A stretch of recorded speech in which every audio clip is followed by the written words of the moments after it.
So good evening बच्चों। आज हम लोगों ने आपसे प्रॉमिस किया था कि अगला लेक्चर हमारा जो होगा वो मुगल काल का होगा। ठीक है बच्चों, तो आप सभी लोग ज़्यादा से ज़्यादा क्लास पर आ जाएँ।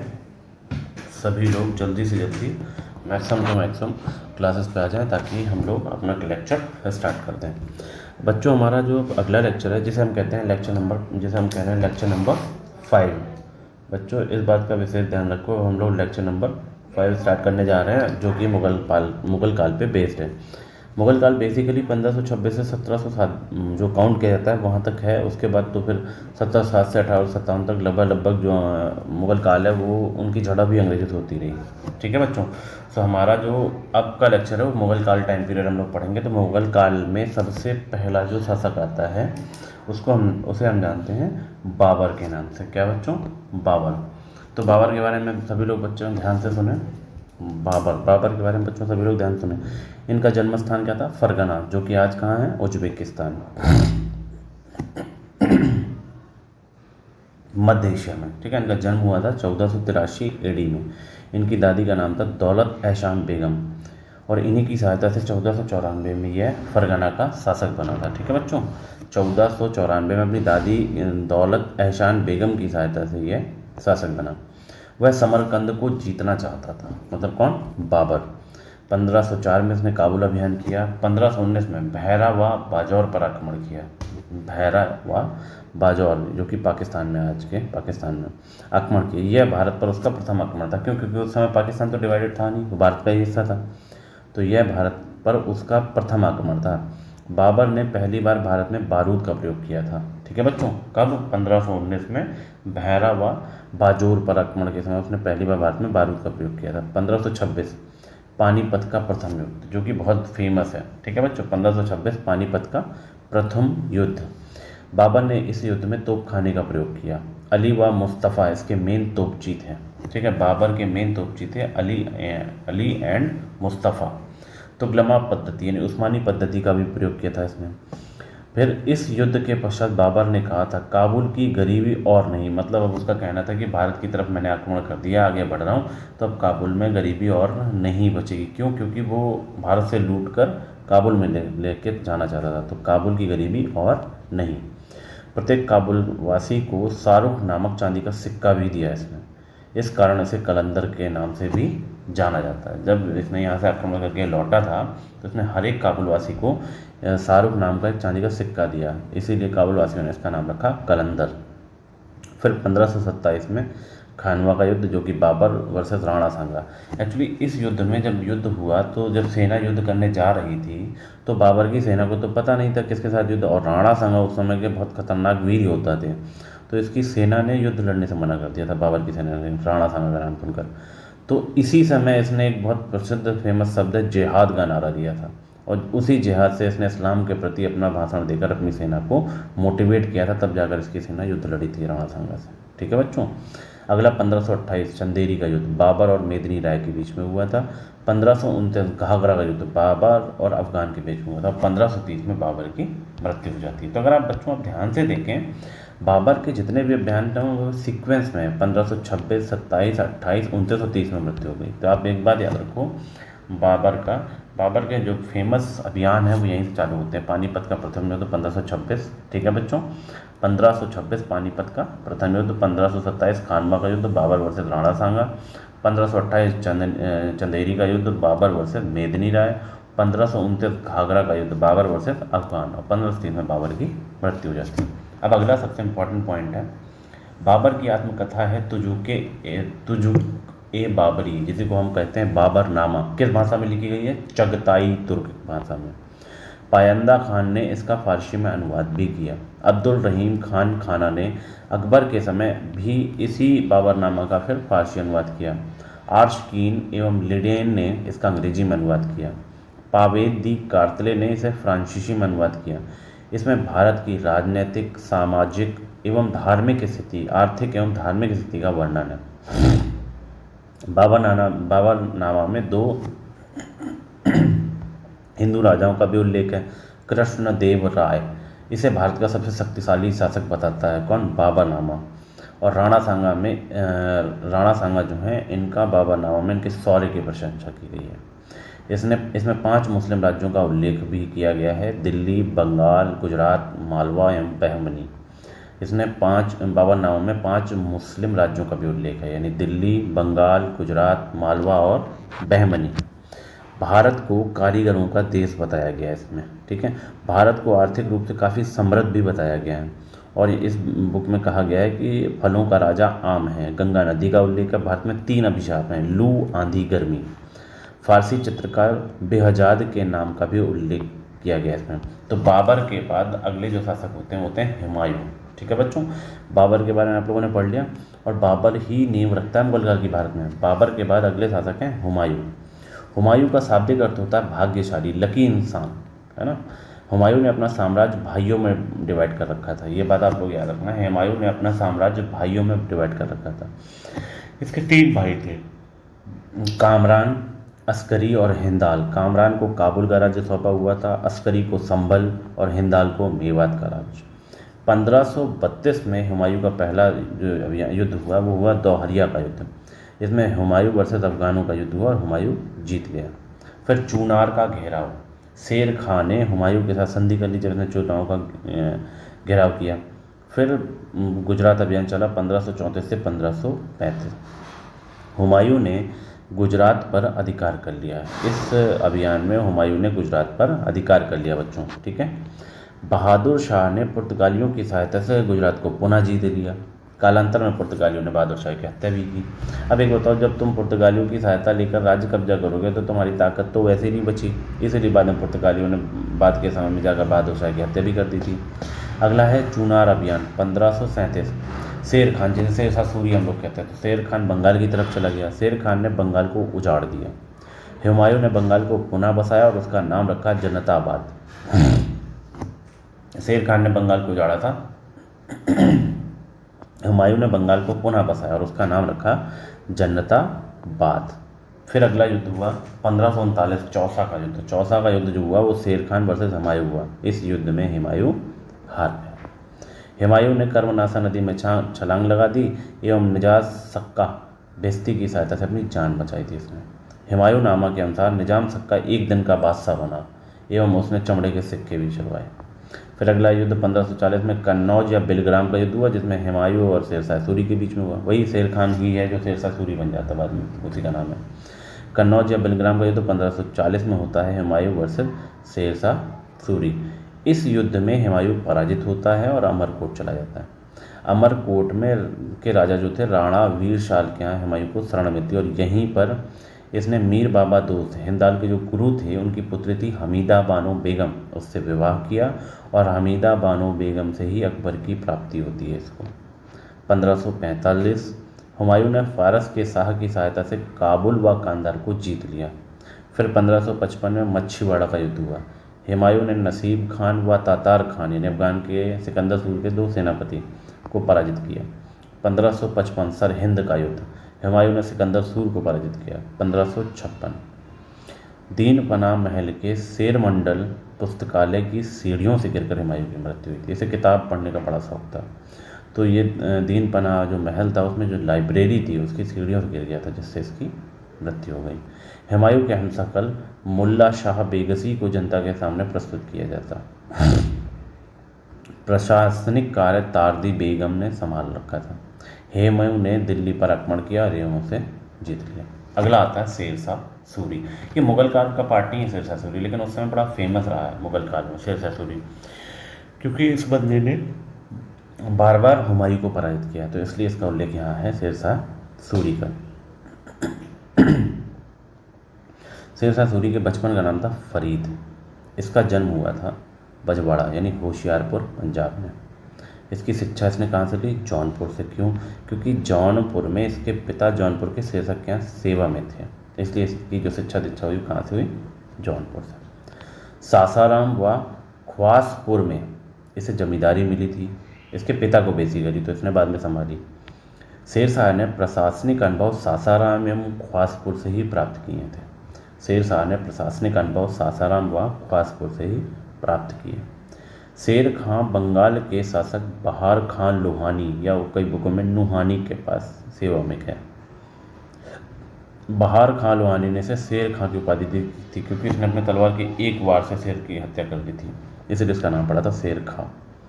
शेर खां ने चंदेरी के युद्ध में हिस्सा लिया था। इसका जो मेन युद्ध है चौसा का युद्ध 1539 का, इस युद्ध के पश्चात ही शेर खां ने शाह की उपाधि धारण कर ली थी बच्चों। ठीक है, अगला होता है 1540 कन्नौज का युद्ध। इस युद्ध के बाद शेर शाह ने आगरा व दिल्ली पर अधिकार कर लिया था। याद रखना, कन्नौज का युद्ध जो 1540 को, 1539 में तो जो चौसा का युद्ध हुआ उसमें इसने अपने उपाधि धारण की उस युद्ध के बाद शाह की। अब कन्नौज का युद्ध 1540 में हुआ, इस युद्ध के बाद इसने आगरा व दिल्ली पर कब्जा कर लिया। शेर शाह ने चूनार की विधवा शासिका लाड़ बेगम से विवाह किया। ठीक है, शेर शाह ने चूनार की जो विधवा बेगम थी लाड़ बेगम, उनसे शादी कर ली। फिर इसने चलाया बंगाल अभियान 1541 बच्चों। फिर इसने चलाया बंगाल अभियान 1541। ठीक है बच्चों, फिर इसने चलाया बंगाल अभियान 1541। बंगाल अभियान 1541। फिर गब्बरों के विरुद्ध इसने अभियान चलाया 1541 में। फिर मालवा अभियान 1542 और रायशीन अभियान 1543। रायशीन जो एरिया है दिल्ली का एरिया है। ठीक है बच्चों, पूरणमल यहाँ का शासक था, कहाँ का, रायशीन का। ठीक है, शेर शाह सूरी ने षड्यंत्र पूर्वक इसकी हत्या कर दी। इस घटना से आहत होकर कुतुब खां ने आत्महत्या कर ली। कौन था कुतुब खां? वो कुतुब खां पुत्र था इसका। यह घटना शेर शाह सूरी के जीवन का कलंक है। गिरी सुमेल का युद्ध 1544। गिरी सुमेल का युद्ध 1544। फिर इसने कलिंजर का अभियान किया 1545। यहाँ का शासक था कीरत सिंह। शेर शाह उक्का नामक आग्नेय शास्त्र चलाते समय घायल हो गए, उसकी मृत्यु हुई। कलिंजर के किले के पास ही इसकी मृत्यु हुई थी। इसने सुधार क्या किए? बंगाल में इसने प्रशासनिक सुधार किया। जैसे उदाहरण के तौर पे शेर शाह सूरी ने बंगाल को सरकार एवं परगनों में विभाजित कर दिया। सरकार एवं परगना, परगना मतलब तहसील, सरकार मतलब जिला, यानी इसने शक्तियों का विकेंद्रीकरण किया, डिवाइड किया। सरकार में जो प्रशासनिक अधिकारी होता था, सरकार मतलब जिले स्तर पर जो प्रशासनिक अधिकारी था उसका नाम था सिकदार ए सिकदारान। और जो जिले स्तर पर राजस्व अधिकारी होता था उसका नाम होता था मुंशिफ ए मुंशिफान। और परगना तहसील स्तर पर जो प्रशासनिक शक्तियाँ थी उसको शिकदार कहते थे, और राजस्व शक्तियाँ जिसके पास थी उसे मुंशिफ कहते थे। इसने एक नए पद का भी सृजन किया, अमीर या अमीने बांग्ला। काजी फजीलात प्रथम अमीर बांग्ला थे। मुद्रा सुधार, इसने 2 सिक्के आरंभ किए। चांदी का सिक्का जो था उसे रुपया कहा, तांबा का जो सिक्का था उसे दाम कहा। किसने? शेर शाह सूरी ने 2 सिक्के आरंभ किए, चांदी यानी रुपया, तांबा यानी दाम।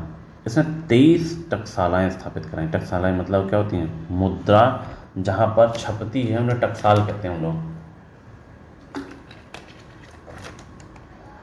सबसे बढ़िया, जिस टकसाल से सिक्के छपते थे, सिक्कों पर टकसाल का नाम होता था, शासक का नाम हो, अरबी व देवनागरी लिपि में लिखा होता। देवनागरी लिपि क्यों लिखते थे? क्योंकि बाहर की भाषा हिंदी थी, उनकी लिपि देवनागरी थी इसलिए। फिर शेर शाह सूरी ने कुछ भू राजस्व सुधार भी किए। शेर शाह ने भूमि की पैमाइश करवाई, भूमि को 3 भागों में बांटा, उत्तम, मध्यम, निम्न। इसने जागीरदारों की स्थिति को कमज़ोर किया। इसने सिकंदरी गज का प्रयोग किया। इसने 2 और उपकर लागू किए, जरीबाना और महासिलाना। जरीबाना क्या? भूमि पैमाइश पर 2.5%, महासिलाना भू राजस्व संग्रहण कर 5%। इसने अकाल राहत कोष कर लागू किया। इसने किसानों को पट्टे जारी किए, पट्टे मतलब ज़मीन को लीज पर देना चालू किया। किसानों ने कबूलियत लिखी। शेर शाह सूरी की भू राजस्व व्यवस्था को रे यानी रई कहा जाता है। याद रखना, शेर शाह सूरी की जो भू राजस्व व्यवस्था थी उसे रे अथवा रई कहा जाता है। शेर शाह सूरी की भू राजस्व व्यवस्था को रे या रई कहा जाता है। ठीक है बच्चों। न्यायिक सुधार, शेर शाह सूरी न्याय की सर्वोच्चता में विश्वास करता था। न्यायिक सुधार का मतलब क्या है? जो शेर शाह सूरी था ना, वो इस बात पर विश्वास करता था कि न्याय ही सर्वोपरि है। इसने अपने भतीजों को मृत्युदंड तक दे दिया था। शेर शाह सूरी ने उत्तरदायित्व के सिद्धांत को लागू किया। अब्बास खां सरबानी के अनुसार शेर शाह सूरी के शासनकाल में यदि एक बूढ़ी महिला अपने सिर पर हीरे जवाहरात से भरी टोकरी ले जाए तो किसी की भी हिम्मत नहीं थी उसे लूटने की। ये अपने आप में बहुत बड़ी बात है। आप सोच कर देखिए कि अपने शासनकाल में उसने डिसिप्लिन इतना मेंटेन किया हुआ था, किसी की हिम्मत नहीं थी अगर एक बूढ़ी बूढ़ी महिला अपने सर पे हीरे जवाहरात की बड़ी टोकरी लेकर जा रही है तो कोई उसे लूट सके। ठीक है बच्चों। अब है अन्न सुधार। इसने सड़कों का निर्माण किया और उसका सबसे बड़ा योगदान है जीटी रोड, जिसे हम कहते हैं ग्रांड ट्रंक रोड, NH1 और 2। ठीक है बच्चों। ये NH1 आपने सुना होगा कि आपका NH1 जो है पाकिस्तान से ये दिल्ली तक आया हुआ है, फिर दिल्ली से ये कोलकाता गया हुआ है। ठीक है। तो NH1 ये पाकिस्तान से दिल्ली है और दिल्ली से फिर NH2 कहलाता है। ठीक है बच्चों। इसका पुनर्निर्माण करवाया था इसने 1700 सरायों का निर्माण कराया था। सराय मतलब जैसे आप लोग कहते हो ना, आज की भाषा में गेस्ट हाउस कह दो, या ऐसा कह सकते हो आपका क्या धर्मशाला टाइप। तो इसने 1700 सरायों का निर्माण करवाया, कुएँ खुदवाए, पेड़ लगवाए। इतिहासकार कानूनगो ने इसे सूर साम्राज्य की धमनियाँ कहा था। शेरशाह सूरी ने डाक व्यवस्था को भी दुरुस्त किया था। स्थापत्य कला, अब इसका कला में भी योगदान है। इसने पटना शहर को बसाया। तो आप सभी बच्चों ये बात याद रखना कि पटना शहर को बसाने वाले शासक का क्या नाम था? शेरशाह सूरी।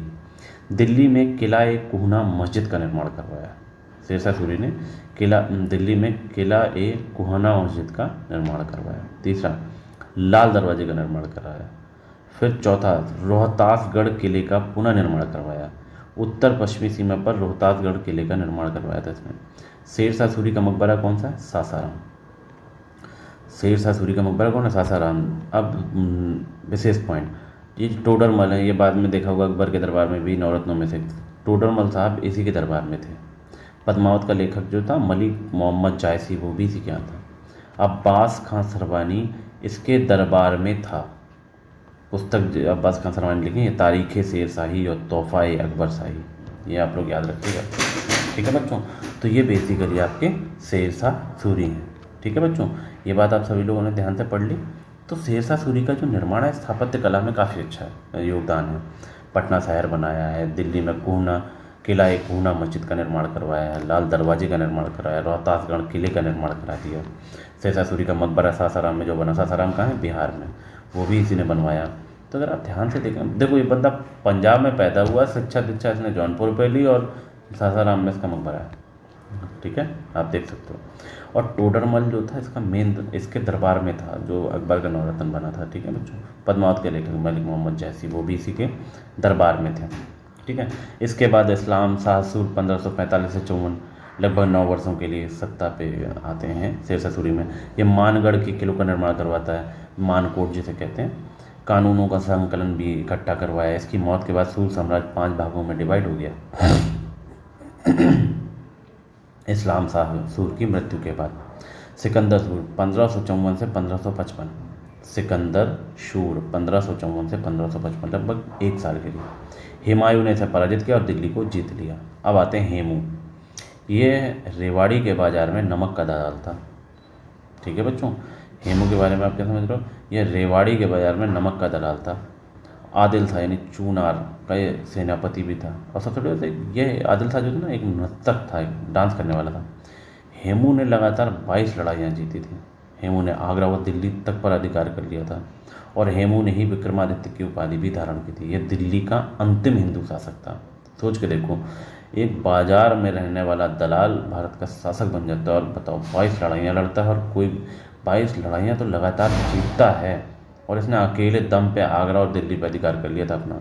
हेमू ने इसलिए विक्रमादित्य की उपाधि भी धारण की थी और ये दिल्ली का अंतिम शासक था, हिंदू शासक। और पानीपत का जो द्वितीय युद्ध होता है उसमें हेमू मारा जाता है। अब मुग़ल काल में जो स्वर्णकाल मुग़ल काल का है वो है अकबर का शासन। ये बच्चों आप लोग याद रखें, अकबर का जो शासन है, टाइम पीरियड है 1556 से 1605, ये मुग़ल काल का गोल्डन टाइम पीरियड है। आप सभी लोग इस बात का ध्यान दें।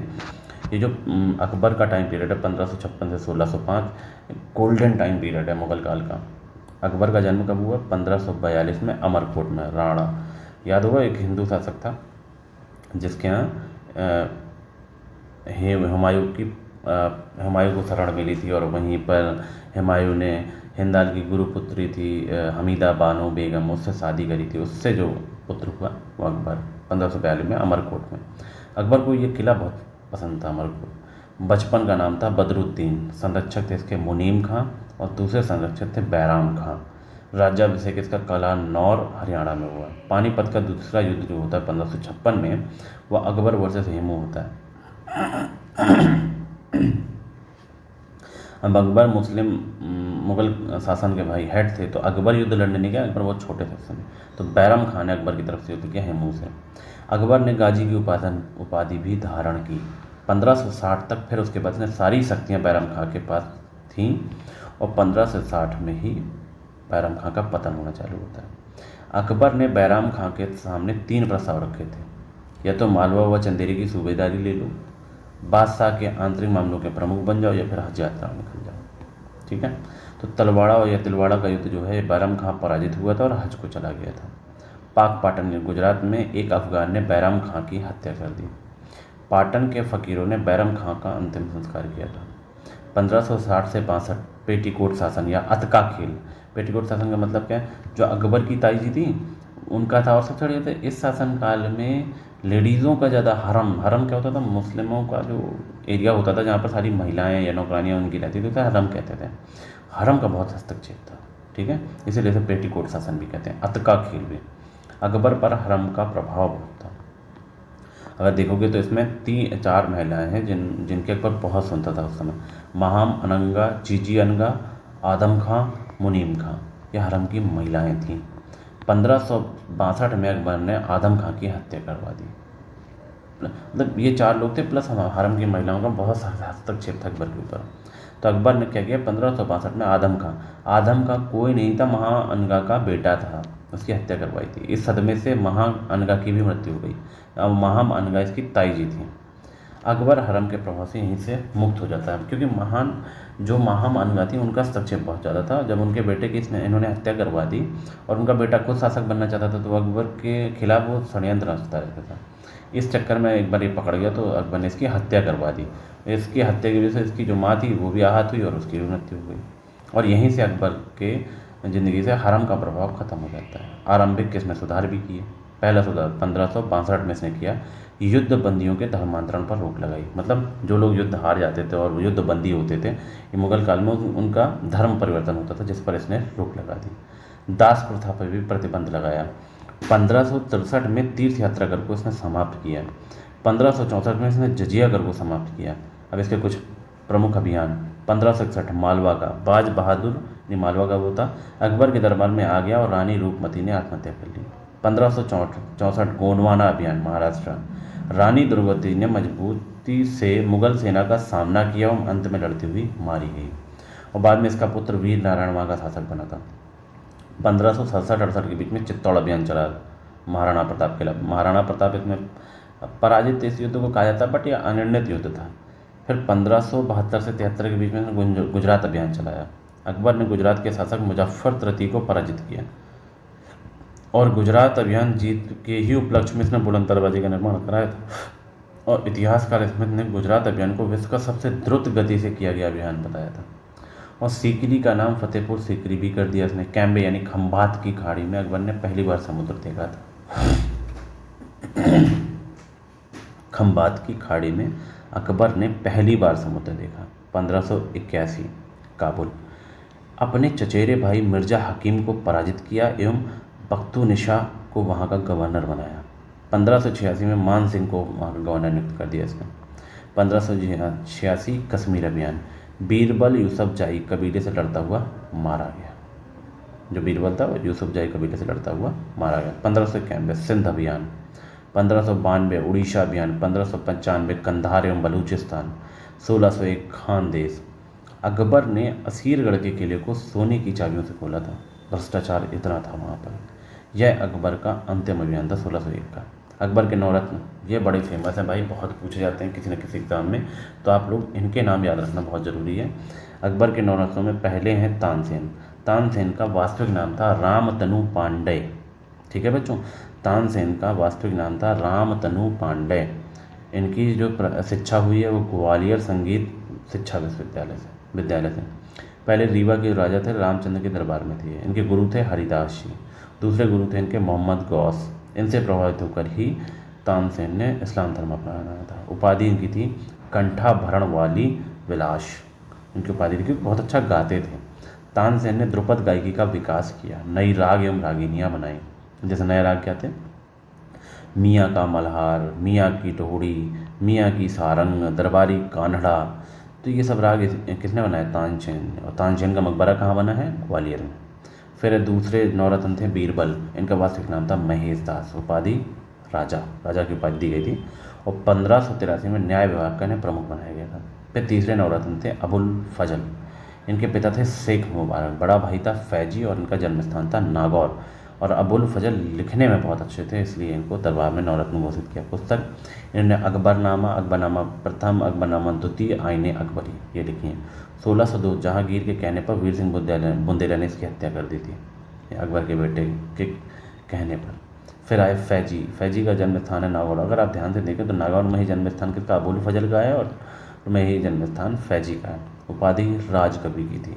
महाभारत का इसने फारसी में अनुवाद किया और उसका नाम रखा रज्मनामा। ठीक है बच्चों, यानी अगर आपसे कोई पूछते कि अकबर के शासनकाल में महाभारत का फारसी में अनुवाद किसने तो पहले कराया, तो अकबर ने, और किसने किया? फैजी। अनुवादक नकीम खां व अब्दुल कादिर बदायूनी थे। इसने रामायण का भी अनुवाद किया। इसने लीलावती का अनुवाद किया फारसी में। पाँचवें इनके नवरत्न थे अब्दुल रहीम खान खाना, उपाधि इनको खान खाना की मिली थी। ये बैरम खां का पुत्र था। बैरम खां कौन? आदम अनगा के बेटे का, यानी उनका नाती था ये। और ये जहांगीर का गुरु भी था। ये हिंदी भाषा के कवि थे। पुस्तक इन्हें लिखी थी बैरवे नायिका का भेद। फिर अगले इनके नवरत्न थे टोडरमल साहब, उपाधि इनको राजा की दी गई। पहले इन्हें गुजरात का दीवान नियुक्त किया गया था, बाद में केंद्र में दीवान नियुक्त किया गया। टोडरमल ने भू राजस्व सुधार बहुत किए हैं। इसने आईने दहशाला पद्धति को लागू किया। इसने आईने दहशाला पद्धति को लागू किया। अगला नवरत्न था मान सिंह। मान सिंह जो थे वो आमेर का शासक था। ठीक है बच्चों, अगला शासक इनका कौन था? अगला जो नवरत्न था इनका कौन था? मान सिंह। और मान सिंह कौन था? यह आमेर का शासक था। फिर अगले थे मिर्ज़ा अजीज कोका, फ़कीर अजीउद्दीन, मुल्ला दो प्याजा, हकीम हुकाम। हकीम हुकाम कुछ नहीं था, मेन कुक था, इनका शेफ था मेन। ठीक है, अब आते हैं अकबर की धार्मिक नीति। अकबर की धार्मिक नीति क्या थी? अकबर ने 16 कुल की नीति को अपनाया। 1562 युद्धबंदियों के धर्मांतरण पर रोक लगा दी। 1562 दास प्रथा पर रोक लगाई इसमें। 1563 तीर्थ यात्रा कर को भी समाप्त किया। 1564 जजिया कर को समाप्त। ये जजिया और तीर्थ यात्रा कर गैर मुस्लिमों पर लगते थे। 1575 में इसने इबादत खाने की स्थापना की और इस इबादत खाने में इसने मुस्लिम विद्वानों को आमंत्रित किया। 1578 में इसने धर्म संसद की स्थापना की। 1578 में इसने धर्म संसद की स्थापना की और इस धर्म संसद में इसने अन्य सभी धर्मों के विद्वानों को आमंत्रित किया। हिंदू धर्म से 2 लोग आए, दैवी एवं पुरुषोत्तम। पारसी से आए दस्तूर जी मेहर जी राणा। अकबर ने इन्हें दरबार में अग्नि जलाने की अनुमति दी। जैन धर्म से आए थे हरि विजय शूरी और जीन चंद्र शूरी। और ईसाई धर्म से आए थे इक्वा बीबा और मोन्सेरात। 1579 यानी 1579 महजर की घोषणा की। शेख मुबारक ने महजर का प्रारूप तैयार किया था। 1582 तीन इलाही की स्थापना की, नए धर्म की स्थापना की, तौहीद इलाही। अकबर इसका प्रमुख था, इसका प्रधान पुरोहित था अबुल फजल और इस धर्म में पवित्र दिन माना जाता था रविवार। सबसे पवित्र होता था प्रकाश। मात्र 18 लोगों ने इसे अपनाया था और बीरबल इकलौता हिंदू था जिसने इस धर्म को अपनाया था। यह एक आचार संहिता थी। इसमें पैगंबर, पवित्र पुस्तक, पवित्र स्थान और विचारधारा का भाव है। इतिहासकार इसमें के अनुसार यह अकबर की मूर्खता का प्रतीक है। इन्हीं का बेटा सलीम का विद्रोह भी हुआ। सलीम ने अकबर के खिलाफ 2 बार विद्रोह किया और इलाहाबाद चला गया। ठीक है, अब बच्चों हमें अगला लेक्चर जो स्टार्ट करना है मुगल काल में अगले शासक जहांगीर से स्टार्ट करेंगे हम लोग। आप लोग तब तक अकबर के लिए इतना पढ़ें और बेटा विश्वास मानो अकबर में इससे ज़्यादा आपको पढ़ने की कोई आवश्यकता नहीं है। आप अकबर में इतना पढ़िए, फिर हम आगे नेक्स्ट लेक्चर के साथ आएंगे और जहांगीर वही सलीम का विद्रोह, यही सलीम बार बार जो प्रयास करता था फिर ये शासक बनेगा। ठीक है बच्चों, तो तब तक के लिए सब्बा खैर, गुड डे। और आप लोग इसे यूटिलाइज़ करें और अच्छे से पढ़ें। बच्चों हमारी मिडिवल हिस्ट्री का पोर्शन एक बार होने दो, फिर मैं आपको काफ़ी क्वेश्चन कराऊंगा और क्वेश्चन करने के बाद आप ये जज करना कि आपको चीज़ें समझ आई या नहीं आई। ठीक है बच्चों, तो तब तक के लिए आप लोग क्या करते हैं, तब तक के लिए सभी लोग इस लेक्चर को ध्यान से देखें। मैंने सारे लेक्चर सीक्वेंस में डाले हुए हैं, आप सभी लेक्चर्स को सीक्वेंस में पढ़ते जाएं। प्लेलिस्ट बना रखी है मेडिवल हिस्ट्री की, उस प्लेलिस्ट में आप मेडिवल हिस्ट्री के ही सारे लेक्चर आपको मिलेंगे। तो कृपया सभी लोग ध्यानपूर्वक इसको फॉलो करते जाएं और ये हमारे और आपके लिए बहुत आसान हो जाएगी। और विश्वास मानो, आप अगर कहेंगे तो एक समय के बाद बाइलिंगुअल भी आऊँगा मैं। अभी क्या है कि मोस्ट ऑफ द टाइम हम लोग नॉर्थ इंडिया की तरफ फोकस कर रहे हैं, नॉर्थ इंडिया में ज़्यादातर हिंदी भाषी लोग हैं, तो इस चक्कर में मैं हिंदी मीडियम में पढ़ा रहा हूँ। बाकी ऐसा नहीं है, इंग्लिश मीडियम भी लोग बहुत हैं। तो according to requirement we will think about that. ठीक है बच्चों, तब तक के लिए बाय, और मिलते हैं फिर अगले लेक्चर पे। और अगला लेक्चर हमारा चालू होगा बच्चों, अगला लेक्चर हमारा चालू होगा जहांगीर से। तो एक बार तक के लिए आप सभी लोग तब तक तैयारी करें और इसको एक बार रिवाइज करें। धन्यवाद बच्चों।